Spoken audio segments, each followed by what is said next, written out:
Salut à tous, aujourd'hui on se retrouve dans la partie editing de ma vidéo sur la FX30. Pour ceux qui n'ont pas suivi, eh bien j'ai reçu la FX30 récemment, j'en ai profité pour faire un test poussé comme à mon habitude et aussi pour réaliser une petite vidéo teasing, une petite introduction comme une marque pourrait le faire. Voilà, une petite vidéo assez courte de 50 secondes où on voit plein de plans sur cette caméra, les possibilités et tout ça. Tu as pu voir déjà tous les résultats sur la chaîne puisque la vidéo est sortie.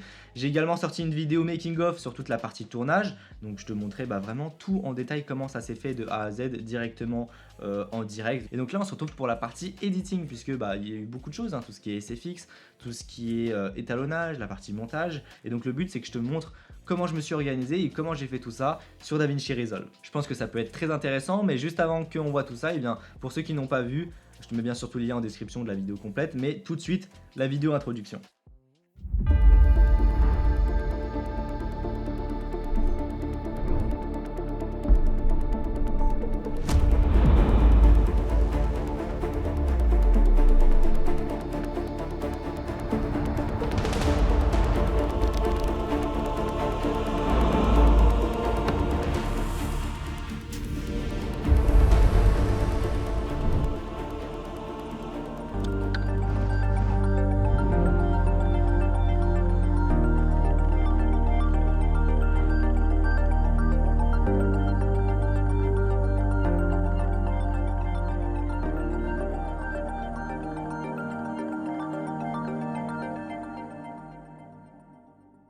Alpha. Allez, on est parti, je vais te montrer comment je me suis organisé de A à Z. Alors, on commence avec toute la partie construction du projet. Alors là, je vais aller dans l'espace média pour que tu puisses te concentrer dessus, mais généralement, je le fais dans l'espace montage. Alors, la première chose quand je démarre un projet, surtout des entre guillemets gros projets comme ça, c'est déjà organiser toute la bibliothèque de médias. Donc, je vais faire plein de dossiers. Alors ça, je t'avais déjà présenté comment je m'organisais dans toutes mes petites vidéos sur DaVinci Resolve, notamment tout ce qui est les bases sur DaVinci. Mais voilà, je fais un dossier séquence dans lequel je vais mettre toutes mes timelines, toutes mes compositions.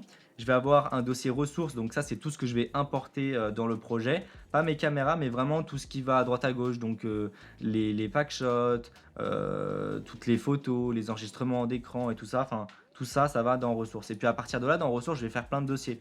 Par exemple, tout ce qui est packshot, donc là j'ai plein de trucs que j'ai tourné en extérieur. Bah voilà, j'ai un dossier pour ça. Tout ce qui est unboxing, et bah voilà, j'ai un dossier pour ça. Mes tests de rolling shutter, pareil. Shot, ça c'est des plans que j'ai pu faire en 4K à 120. D'ailleurs là il y a une musique, ça n'a rien à faire ici, ça va dans musique. Et puis ici il y a tous les plans de l'intro. Et puis après mes caméras, donc ça c'est pour mon... Là comme on est dans la vidéo présentation de la FX30, et bah, j'ai utilisé deux caméras pour cette vidéo là. J'ai utilisé la 7.4, donc là on a tous les plans de la 7.4 en intérieur et en extérieur. J'ai utilisé la 7.3 qui a servi pour les plans du Top Shot. Et j'ai utilisé la FX30. Donc là, on a seulement quelques plans. Donc ça, c'est les tests de montée en ISO. Pareil, on a un audio ici, ça n'a rien à faire ici. D'ailleurs, ça devrait être dans un autre dossier voix off. Mais bon, là, je vais le laisser ici, puisqu'en plus, ça va avec. Donc voilà. Une fois que c'est fait, dans cette vidéo, on va vraiment s'attarder sur la partie introduction, mais pas sur la vidéo complète de toute la FX30, puisque bon, ça n'a pas trop d'intérêt. Il faut vraiment se focaliser sur l'introduction. C'est ce qu'il y a de plus intéressant. C'est là où il y a le plus de technique. Donc, je vais directement aller dans ma timeline introduction, puisque j'ai créé une timeline spécialement pour ça. Parce que là, on est dans ma timeline P2. Donc, ça, c'est le projet en entier. Voilà, j'avais principal. Donc principal, c'est uniquement la vidéo de la review. Donc tu vois là on n'a pas, c'est pas la vidéo complète, c'est uniquement la review. Donc tu vois tous les plans sont découpés. En gros c'est le dérush complet, hein. Voilà, c'est le dérush complet de la review. Et puis après j'ai P2, donc c'est principal 2. Et donc là c'est le montage complet, c'est-à-dire qu'au début j'ai l'introduction et puis après j'ai toute la vidéo qui est montée de A à Z.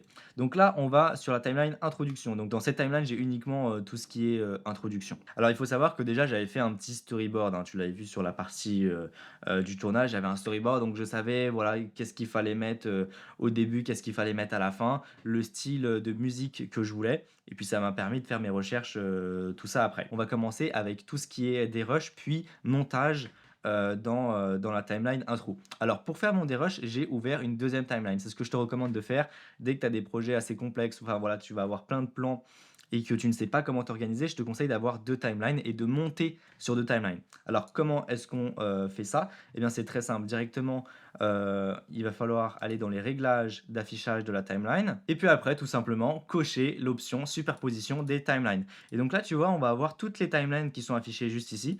Donc je peux me balader entre mes différentes timelines au lieu d'aller directement sélectionner ici et je peux également, afficher plusieurs timelines. Donc là, tu vois, je vais appuyer sur ce petit bouton-là, ce qui va me permettre de superposer plusieurs timelines et puis je sélectionne tout simplement la timeline que je veux afficher. Alors il faut savoir que tu ne peux pas afficher 2 fois la timeline en haut et en bas. Donc là, par exemple, si j'ouvre Intro Rush juste ici, tu vois, hop, eh bien je ne pourrais pas ouvrir de timeline, dans la deuxième puisqu'elles sont déjà toutes ouvertes en haut. Donc tu vois, il faut bien distinguer les 2. Donc là, hop, je vais mettre Intro Rush en bas et puis, la timeline intro, sur le dessus. Donc la timeline intro, c'est là où je fais mon montage complet et puis intro rush et bien, c'est mon dérush. Comment ça se passe? Alors, en fonction du nombre de plans et de type de plans que tu vas avoir, tu peux aussi t'aider de codes de couleurs.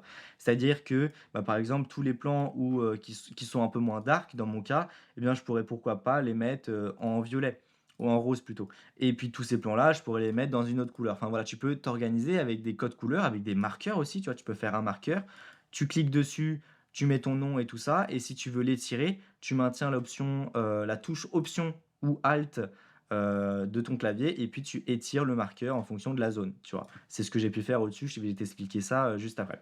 Donc après, une fois que c'est fait, eh bien, je vais dans mon chutier et puis je vais, importer des plans. Donc là, hop, je regarde ce que je veux. Alors moi, j'ai fait plan par plan. Voilà, donc plan par plan, j'ai regardé ce qui était intéressant ou quoi et puis après, je mets un point in, je mets un point out et puis j'importe, bah, en l'occurrence, l'audio, je m'en fous, donc uniquement la vidéo et puis hop, j'importe. C'est aussi simple que ça. Donc maintenant que j'ai ma timeline des rushs qui est entièrement complète, voilà, j'ai tout importé, eh bien, je vais pouvoir construire ma timeline complète.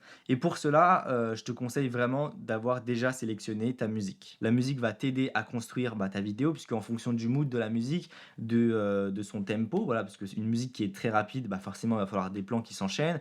Une musique qui est un peu plus lente, bah, et des plans qui sont un peu plus smooth, un peu plus longs. Donc voilà, je te conseille vraiment de choisir ta musique. On va faire un épisode complet de toute façon, comment, sur quelle plateforme de musique, rechercher et tout ça. Moi, j'utilise Artlist. Artlist, je l'utilise depuis, il me semble 2 ans et puis c'est il me semble la plateforme qui est le plus, utilisée pour tous les filmmakers. Une fois que j'ai choisi ma musique, alors en l'occurrence, elle est juste ici en bas, eh bien, je vais la positionner, très de manière très, très brouillon, hein. Tu peux être plus ou moins précis, mais voilà, le but, c'est en gros de sélectionner ta musique, la partie qui t'intéresse. Donc là, en l'occurrence, j'ai sélectionné, telle partie, donc j'ai mis un point in, un point out. Je l'ai glissé ici et puis après tu peux utiliser plein de musiques, tu vois? Donc, moi en l'occurrence j'ai utilisé 2 musiques, hein, et j'ai utilisé celle-ci et puis, la deuxième qui est, juste là. Donc je l'ai positionné vraiment de manière assez brouillon.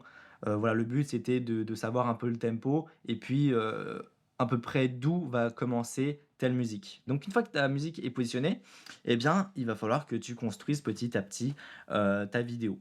Alors au début, ça va être très brouillon, hein. Tu vas mettre quelques plans et puis après tu vas dire: «Ah tiens, ça peut être intéressant de mettre ça aussi, telle transition, machin», qui c'est des choses que tu as pu peut-être réfléchir avant de faire la vidéo, peut-être que tu savais déjà que tu allais faire telle chose et il y a beaucoup de choses aussi qui s'ajoutent pendant le montage. Donc comment construire sa timeline? Donc là, je te conseille de t'organiser, d'étirer, comme tu veux les 2 timelines de manière à ce que, bah, voilà, ça soit un peu plus simple pour travailler et puis après, bah, c'est aussi simple, tu prends, le média qui t'intéresse, donc tu vois, tu te balades comme ça, tu prends le média qui t'intéresse et puis boum, tu le glisses directement dans la timeline du haut.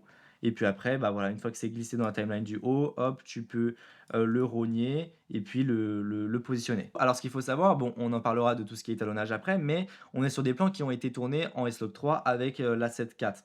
Donc bah forcément, nos médias, enfin nos vidéos, nos plans, ils sont bah, très flat, hein, c'est du log. Et ça peut être compliqué de s'imaginer pendant la partie montage de comment ça va être après. Si tu as envie d'ajouter une lutte de prévisualisation à ton visualiseur, eh bien c'est tout à fait possible et puis ça va même, pourquoi pas, pouvoir t'aider pour, tout ce qui est étalonnage.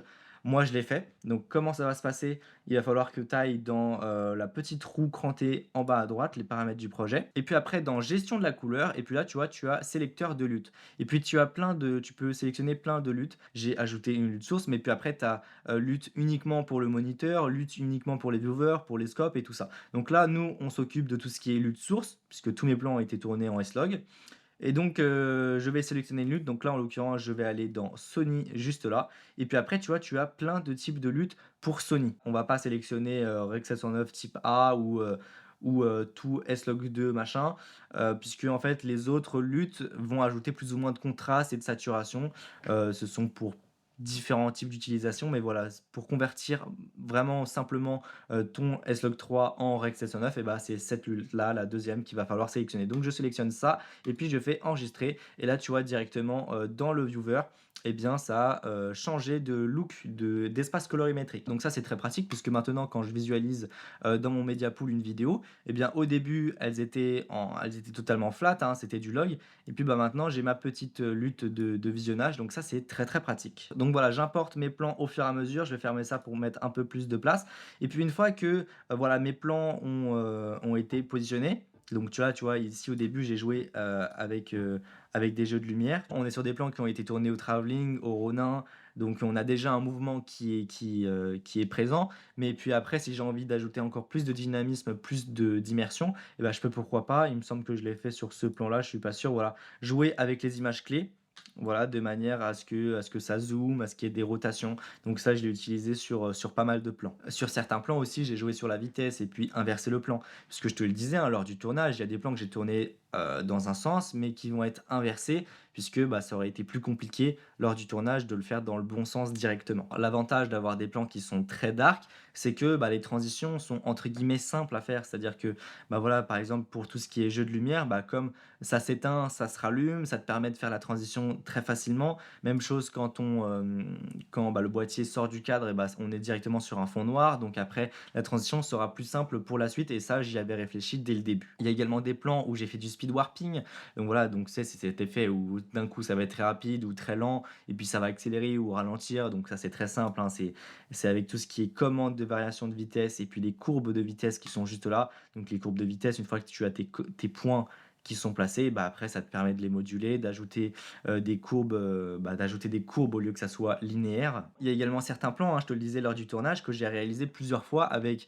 les LED de la caméra, parce que sur la FX30 on a des LED rouges, avec les LED allumées et éteintes pour justement pouvoir faire la transition. Tu le vois typiquement sur ce plan, et ben, au début tu vois ça c'est éteint et puis d'un coup la LED s'allume sans qu'il y ait aucun à-coup. C'est l'avantage du slider motorisé, c'est que tu peux faire plein de fois le même mouvement, ça sera toujours le même. Alors comment c'est fait, hein? C'est très simple. Là ici, je suis j'ai créé une nouvelle composition, mais tu vois quand je me rends, donc là je fais ouvrir dans la timeline juste là, eh bien on peut voir que j'ai mon plan qui est juste là. Donc c'est très simple, hein, j'ai superposé mes deux plans, j'ai fait en sorte qu'ils soient parfaitement alignés à la même image, de manière à ce que tu vois, on voit pas la transition. J'ai juste ajouté un fondu pour que la LED s'allume et puis après, bah, voilà, hein, c'est aussi simple que ça. Pour faire en sorte que après ma timeline finale, donc ma timeline intro, ça soit plus propre et que j'ai pas des plans, qui sont superposés les uns sur les autres, eh bien j'ai créé une, nouvelle composition. Donc pour faire ça, c'est très simple. Je sélectionne plusieurs plans que j'ai envie de rassembler dans une seule et même composition.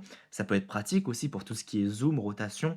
Voilà, quand tu as plusieurs plans et que tu as envie que, bah, tout soit synchronisé dans un seul et même zoom, et ben tu crées une nouvelle composition. Voilà, clic droit, nouveau plan composé, tu le nommes et puis c'est fait. Il y a une seule transition que j'ai pas fait sur fond noir, voilà, c'est celle-ci, tu vois? Où on a, tout simplement un flair bleu qui passe devant la caméra. Alors c'est très, très rapide, hein. C'est un pack que j'ai acheté dans lequel on a plein, plein de flair. Alors là, je sais plus où je l'ai mis dans mon Finder. Donc tu vois, quand tu as beaucoup de dossiers et que tu sais pas, ou si c'est mal rangé, hein, tout simplement, tu ne sais pas dans quel dossier tu l'as mis.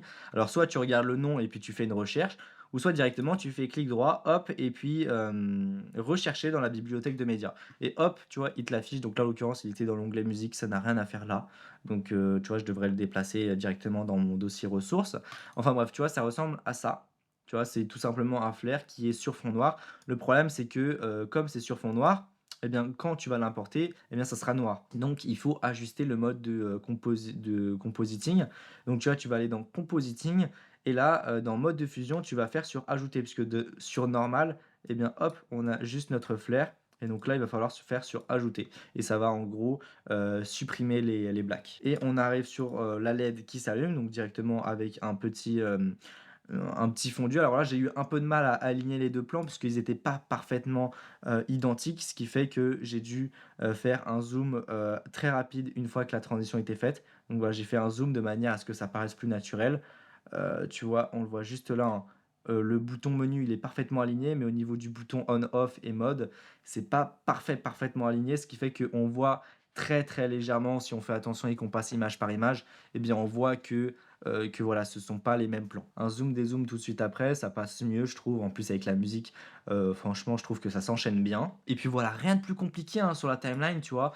En vrai de vrai, comme ça, sur la partie montage, mis à part des plans qui sont mis bout à bout, quelques petites transitions, voilà, du speed ramping, des zooms, des rotations, bah, franchement, il y a pas de choses plus compliquées que ça, en tout cas sur ce type d'introduction que j'ai faite. Après pour m'aider, tu vois, j'ai ajouté des marqueurs, par exemple ici stab, donc ça veut dire que ce plan-là, il faut le stabiliser. À savoir que tous les plans, tu vois, que tu as vus, sur l'introduction ont été stabilisés puisque, bah, forcément, quand tu stabilises, ça va supprimer les micro vibrations du slider et puis ça va un petit peu lisser l'image, tu vois, de manière à ce que ça soit encore plus fluide, que les mouvements paraissent vraiment, bah, comme si c'était de la 3D quoi. Donc tous les plans sont stabilisés, mais quand il fallait que je fasse une stabilisation après, bah, tu vois, je mets des marqueurs. Entre-temps, maintenant que j'ai positionné tous mes plans, bah, j'avais positionné définitivement mes musiques, de manière à ce que, bah, voilà, tout soit synchronisé. Quand la musique accélère et bah, les plans vont s'accélérer. Ah, maintenant, on va passer à tout ce qui est étalonnage. Donc là, quand on va dans étalonnage,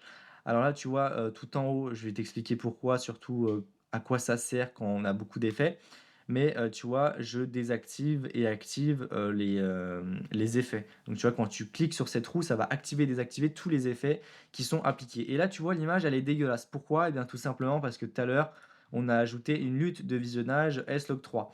Moi, je te conseille de la désactiver pour la partie étalonnage, puisque ça va te permettre d'avoir plus de gestion, d'ajouter ta lutte directement dans un nœud. Donc je désactive ça, je fais aucune lutte sélectionnée et puis enregistrer et là, tout de suite, mon image, elle va avoir un look, bah, beaucoup plus, normal. Alors en fonction des plans, il y a plus ou moins, de modifications sur les nœuds, mais j'ai, voilà, veillé à faire en sorte que, tous les plans aient la même disposition, des nœuds et puis les mêmes choses sur, les mêmes nœuds. C'est-à-dire que, bah, ma réduction de bruit, elle sera toujours sur le dernier nœud qui est positionné comme ça, tu vois? Ça ne bouge pas et puis en fonction des scènes, les nœuds sont plus ou moins remplis avec des modifications. Comment je m'organise?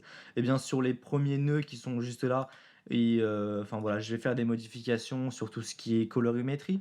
Donc pourquoi pas ajuster mes blancs, mes noirs, la saturation, faire des petites sélections pour pouvoir, accentuer telle couleur. Enfin voilà, c'est tout ce qui concerne le color grading et le color correction, enfin voilà, le classique. Après sur les nœuds qui vont être juste là, les 2 avant-derniers, voire même les 3 avant-derniers, ça dépend, eh bien ça va être tout ce qui est masque. Et les masques, tu vois, j'ai ajouté une sortie alpha et puis j'ai relié mon nœud en sortie alpha de manière à faire en sorte que, bah, voilà, le masque soit pris en compte puisque si je ne relie pas mon alpha, eh bien, tu vois, ce que je veux supprimer ne sera pas supprimé, tu vois? Là, en l'occurrence, c'est tout ce qui est derrière, tu vois, c'est blanc, on voit le petit drap noir. Donc là, j'ai fait une sélection tout simplement, hein, avec un masque. Hop, je te montre ça, tu vois, juste là et puis hop, je relie ça à la sortie alpha et donc de cette manière, bah, tout ce qui est en dehors du masque ou à l'intérieur, hein, ça dépend si tu inverses, eh bien, va être supprimé. Ce masque-là, forcément, il est traqué. Alors en fonction du type de masque, le tracking est fait automatiquement ou manuellement, ça dépend. Là, en l'occurrence, c'était un plan très classique, hein, tu vois, avant, en arrière, donc le tracking automatique a très bien marché. Ensuite, je vais avoir le nœud qui est juste là, donc c'est l'avant-dernier. Ça, c'est, ma lutte de conversion règle 709. Donc hop, je vais dans lutte juste là, et là il est dans mes favoris, et hop, je mets ma lutte de conversion, la même que on a mis dans les luttes de dans les luttes sources tout à l'heure. Voilà, donc tout Rec 709. Et puis après, en tout dernier, j'ai ma réduction de bruit. Alors ma réduction de bruit, tu vois, bon, en vrai de vrai, les images, elles étaient très clean de base, mais pour encore avoir un résultat encore plus lisse, bah, j'ai ajouté une petite réduction de bruit.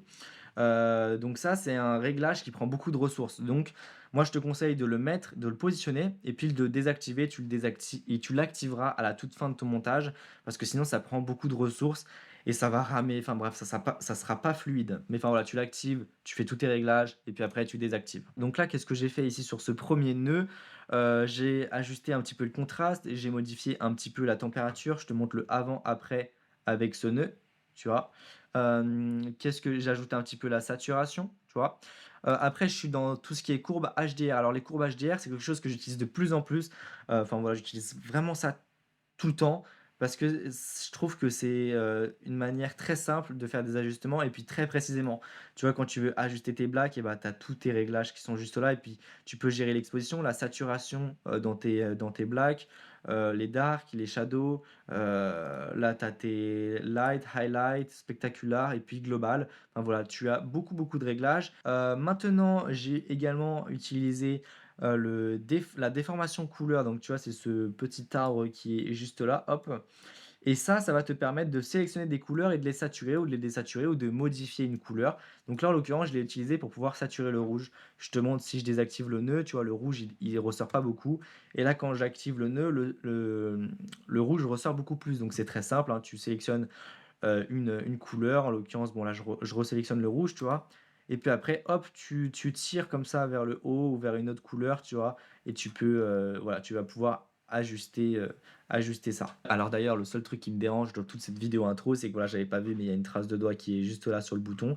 Alors toutes les personnes à qui j'ai montré la vidéo ne l'ont pas remarqué, au premier visionnage, donc c'est le principal, mais voilà, c'est le seul petit truc, voilà, qui était pas très cool. Voilà et puis après sur les plans classiques, hein, où il y a juste un masque à faire, bah, c'est exactement la même chose. Hop là, le bouton, rec il est saturé, là il doit y avoir un masque qui prend en compte, tout le bloc, voilà, qui est juste là. Donc ça pareil, c'est fait en tracking. Ensuite, ce plan-là, donc là déjà il y a plus de complexité. Ça reste classique, hein, voilà, des corrections de base, mais ce qui est intéressant au niveau des masques est dégradé. Donc là, j'ai mis un petit dégradé, je te montre ce que ça donne avant, après.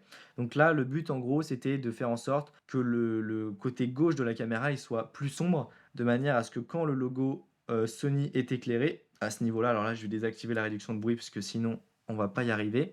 Donc tu vois, quand le logo Sony est activé, eh bien le côté gauche, tu vois, est assombri de manière à ce qu'on se préoccupe plus, là-dessus. Donc pareil, c'est très, très léger. J'ai utilisé des images clés, tu vois? Donc de manière à ce que le dégradé suive. Hop, tu vas dans masque, tu fais, nouveau dégradé, tu diriges ton dégradé, puis après tu, modifies les réglages, de ton dégradé. Donc là, en l'occurrence, c'était l'exposition. Ensuite, on a un masque qui est juste là. Donc pareil, je te montre le avant-après, donc c'est très, très léger, hein, mais c'est en gros la plate, hein, qui tenait la caméra et qu'on voit en haut et moi, j'avais vraiment envie que ce côté en haut soit totalement dark comme le bas. Donc j'ai tout simplement fait un masque. Voilà, j'ai fait un masque et puis, là, le tracking n'a pas réussi, donc j'ai dû le faire à la main, de la rotoscopie, hein. Bon là, c'est un peu moins, voilà, c'était pas très compliqué, mais voilà, en gros, tu mets tes images clés, donc tu sélectionnes nœud correcteur que tu as envie d'ajouter des images clés, de modifier. Donc là, en l'occurrence, c'est le numéro 5. J'active les images clés de mon nœud numéro 5 et puis après, voilà, d'image en image, je change et puis j'ajuste les points, de mon masque. Sur ce plan-là que je surkiffe, en fait, il y a rien de plus compliqué que ça, hein. Il y a zéro masque, il y a qu'une lutte de conversion avec un denoise, une denoise qui ne sert pratiquement à rien, mais c'est vraiment histoire de lisser totalement le capteur et puis les bords. Donc voilà, il y a quelques modifications et puis surtout dans tout ce qui est, déformation couleur, tu vois? J'ai accentué, le rouge, et le bleu. Voilà, de manière à ce que ça ressorte plus. On passe maintenant au plan qui m'a demandé le plus de travail. Voilà, c'est ce plan-là. Alors c'est tout con, hein. On voit le Ronin, le bras du Ronin qui est juste là. Mais mine de rien, en termes de masque, ça m'a demandé pas mal de travail puisque tu vois, le plan est assez complexe, ça tourne, le Ronin sort du cadre et puis revient. C'est pour ça que j'ai décomposé le plan en plusieurs parties. Je l'ai découpé. Tu vois, dans ma timeline qui est juste là, hop, si je zoome, tu vois, j'ai décomposé le plan en 4 parties carrément, pour faire en sorte que ça soit plus simple, niveau, tracking et rotoscopie. Puisqu'il y a une partie qui a pu être fait en tracking et l'autre non. Donc le principe est le même, hein, je fais un masque, je relie, la sortie alpha de manière à supprimer l'extérieur et voilà, ça disparaît et justement la première partie qui est juste là a pu être fait en tracking. Donc là, tu vois, hop, j'ai fait un petit tracking automatique. Parfois quand ça ne veut pas et bien tu ne peux l'aider, tu peux faire mode interactif juste là et puis tu lui dis, les points que tu as envie de traquer ou les points, enfin voilà, tu peux lui dire de déplacer des points comme tu veux. Ensuite, ce plan-là, il a été assez, pénible à faire, c'est-à-dire que là, bon, on est zoomé, bon là, il y a pas de souci et surtout, hop, après, si je désactive le masque et bien, on peut voir qu'on voit le support de la caméra qui est juste en bas. Alors sur le tournage, j'ai fait attention à ce que ça ne passe pas devant le néon pour pouvoir le supprimer, parce que si ça passait devant le néon et bah, ça serait tout simplement la galère. Je pense pas que ça serait possible avec le dégradé. Mais voilà, donc là, ça dézoome, hop, on arrive. Et donc là, le but, en gros, c'est tout simplement de faire un masque hein, qui sélectionne ça.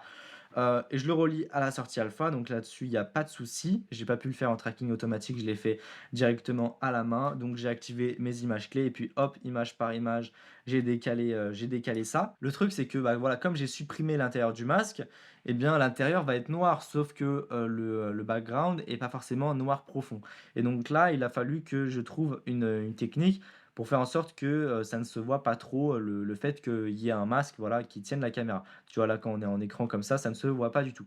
Eh bien, j'ai ajouté tout simplement un petit dégradé sur le dessous. Donc, tu vois, quand je désactive ce masque, eh bien, on voit tout de suite, voilà, la démarcation entre le background et puis le noir, le noir, du vide, hein, tout simplement parce qu'il y a rien. Donc j'ai ajouté un dégradé de 4 couleurs. Donc comment, ça se fait? Je vais aller dans Effets, puis Générateur et là on peut soit choisir une couleur opaque, donc ça va être une seule et même couleur. Mais nous, en l'occurrence, comme on a un dégradé dans l'image, eh bien j'ai choisi de, mettre, dégradé de 4 couleurs. Voilà, donc je sélectionne ça et puis une fois que j'ai sélectionné ça, tu vois, ici, je vais pouvoir sélectionner 4 couleurs et donc le but, en gros, ça a été de sélectionner 4 couleurs aux 4 coins du masque. Voilà pour toute la partie étalonnage. Alors une fois que tu as tout fait, voilà, tu peux décider d'activer ou non la réduction de bruit. Alors moi, je te conseille vraiment de le faire à la toute fin, mais si tu veux, tu peux l'activer et puis tu désactiveras les effets par derrière, tu vois? Dans l'espace montage, tu peux désactiver tout ce qui est effet. Donc ça va te permettre de lire fluidement. Tu vois, par exemple, là, on a la réduction de bruit qui est activée et bah, c'est pas du tout fluide et quand je désactive les effets et bah, là, directement, c'est fluide. Donc on va, dans Fairlight. Alors là, ce que j'aurais pu faire si vraiment je voulais être organisé tout ça, c'est donner des noms et des attributs, enfin des noms à chaque piste audio. Donc là, j'aurais pu mettre, donc d'ailleurs, je l'ai fait la musique 1, musique 2, mais je l'ai pas fait pour la 3 et puis pour tout ce qui est SFX. Mais en gros, tu as compris le principe. Alors là, j'ai fait des codes couleurs. Tout ce qui est orange, ça va être tout ce qui est, whoosh, les basses drops. Tout ce qui est, violet, je ne sais pas ce que c'est. Il me semble que ça doit être ah oui, c'est des enregistrements audio. Parce que oui, j'ai fait pas des voix off, mais tu vois, j'ai enregistré des petits samples. Donc, quand je cliquais sur les boutons de la caméra, la molette et tout ça, enfin bref, j'ai enregistré des SFX. Je positionne mes SFX et tout ça. Et puis après, si j'ai envie que ça soit plus ou moins grave, d'ailleurs, par exemple, ici, je clique, sur celui-là, je vois que j'ai fait des réglages dans l'équaliseur, donc j'ai accentué un petit peu les aigus. Mais si, justement le SFX est trop grave, bah, je peux descendre les graves et accentuer les aigus et enfin inversement. Donc là, voilà, je positionne, je fais des réglages, pourquoi pas dans l'équaliseur, dans le panoramique aussi, pourquoi pas et le volume, voilà, puisque, bah, sinon ils sont plus ou moins forts, hein, chaque son, chaque SFX. Une fois que c'est fait, je me suis attaqué à la musique. Donc là, je règle mon volume, là-dessus, il y a pas de souci. Mais tu vois, j'ai également fait de l'automatisation. Alors ça, je te l'ai appris, j'ai fait une vidéo complète sur tout ce qui est automatisation. J'avais vraiment envie que les graves, les basses soient très profondes, très accentuées. Donc voilà, au début, les basses, les graves vont être très prononcées et voilà, ça, s'atténue au fur et à mesure. J'ai également, fait des ajustements sur, à un moment, tu vois, je fais une transition vers le ventilateur, il me semble que ça va être par là. Voilà, je te l'ai activé, donc c'est AQ bande 4 fréquence. Pourquoi bande 4? Et bah, parce que j'ai modifié ma bande 4, mon point numéro 4 et puis, fréquence pour qu'on puisse voir un petit peu la courbe de la fréquence et donc là, tu vois, quand je fais play et bien, directement, mon équaliseur va bouger, ma bande 4 va bouger. J'ai, les basses, qui reviennent, hop, vers la fin de l'effet, tout simplement pour donner un effet très aigu quand je passe vers la ventilation comme, généralement quand tu es dans des endroits assez clos, bah, voilà, ça va être assez aigu le son. Donc voilà, j'ai essayé d'avoir le même effet et puis vers la fin, j'ai accentué les graves.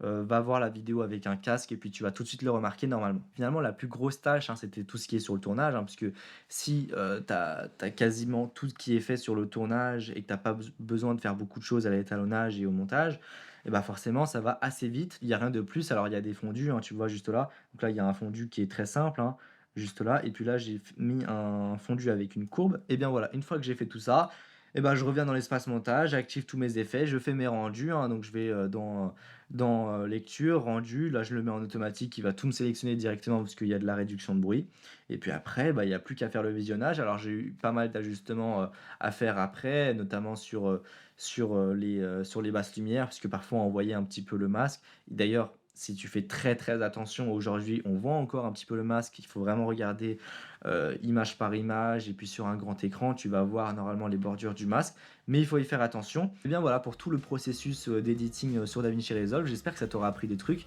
Si tu as des recommandations ou des questions, n'hésite surtout pas dans les commentaires. Sur ce, si cette vidéo t'a plu, n'hésite pas à mettre un pouce bleu, à t'abonner pour en voir plus. N'hésite pas à partager cette vidéo et à me suivre sur Instagram et sur ce, on se retrouve pour une prochaine vidéo. Allez, salut! Salut à tous, aujourd'hui